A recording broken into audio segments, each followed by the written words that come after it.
お疲れ様です。タツさんです。タツさんの余白ラジオ、日本語と立ち止まる時間。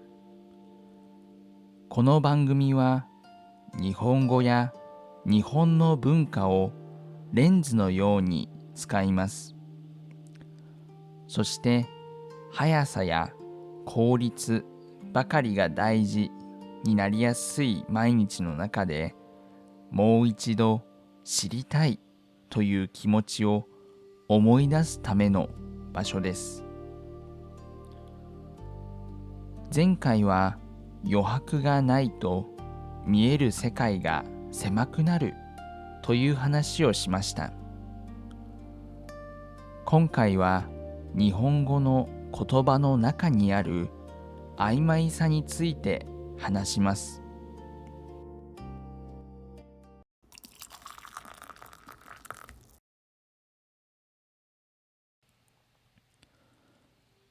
例えば、メッセージの返事が少し考えますねだった時です。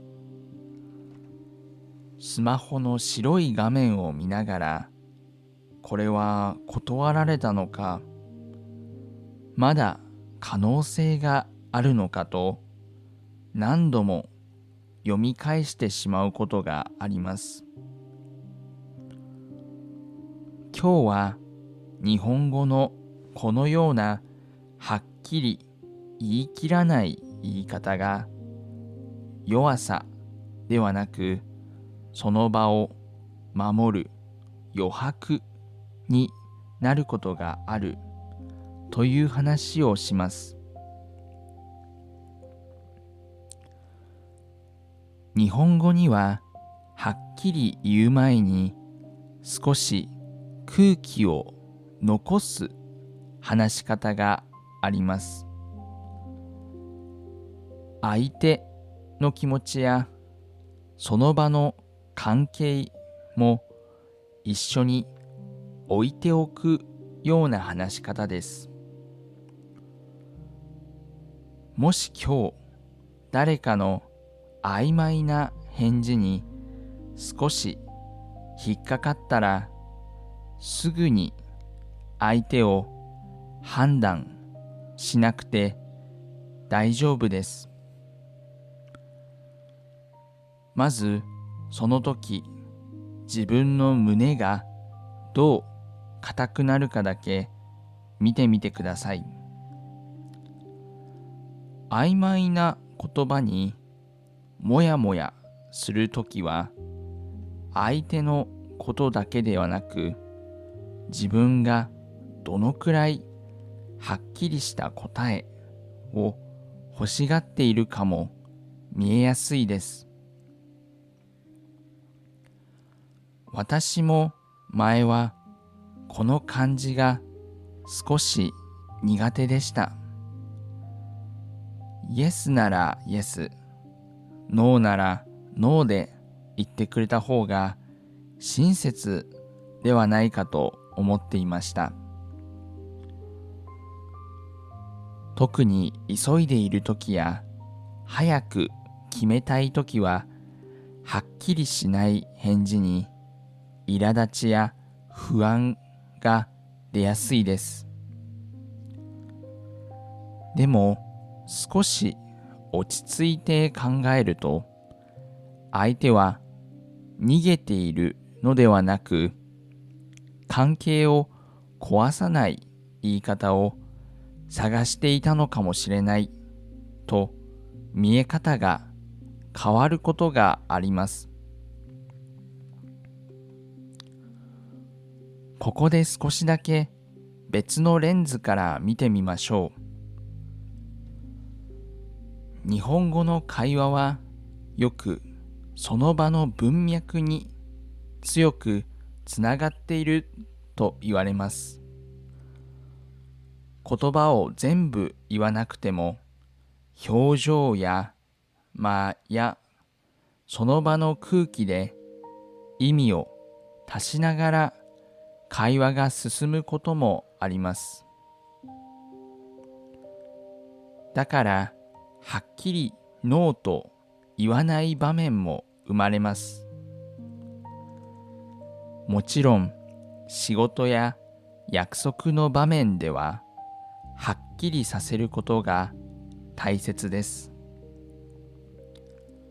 曖昧なままだと困ることも本当にあります。そういう時は丁寧に確認した方がいいです。でも、毎日の会話を全部白か黒かだけで分けようとすると、人と人の間にある柔らかい部分まで切ってしまうことがあります。多分、日本語の曖昧さは答えをサボるためだけのものではありません。今、ここではっきり言うと強すぎると感じたときに、少し余白を残す知恵でもあるのだと思います。相手に考える時間を渡すことができます。自分の気持ちも少しだけ確かめることができます。そういう小さな間があると、会話はゆっくりになります。でも、その分、壊れにくくなることがあります。今の発信は、どうしても、はっきり言い切る方が強く見えます。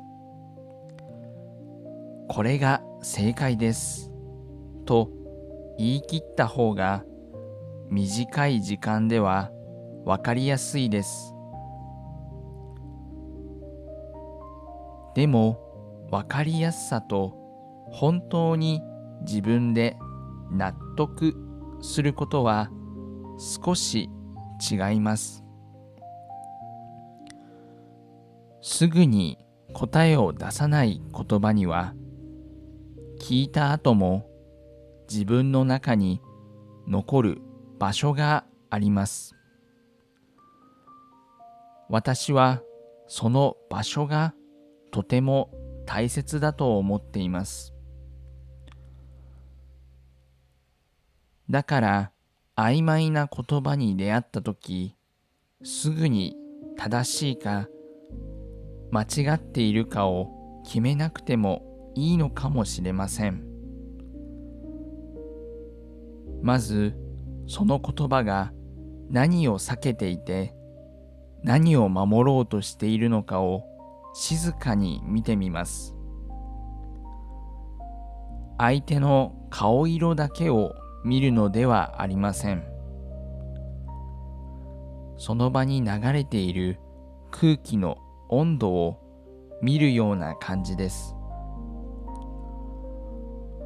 そこまで見えてから必要なら、これは難しいという意味ですかと静かに聞けばいいのです。余白を大切にすることとずっと我慢することは同じではありません。今日の問いです。あなたの母語や使う言葉の中にもはっきり言い切らないことで守っているものはあるでしょうか。誰かの曖昧な返事を思い出したとき、その場には気まずさがありましたか？それとも少しの優しさやためらいがありましたか？意味を急いで決める前に、その場の空気の手触りをゆっくり思い出してみてください。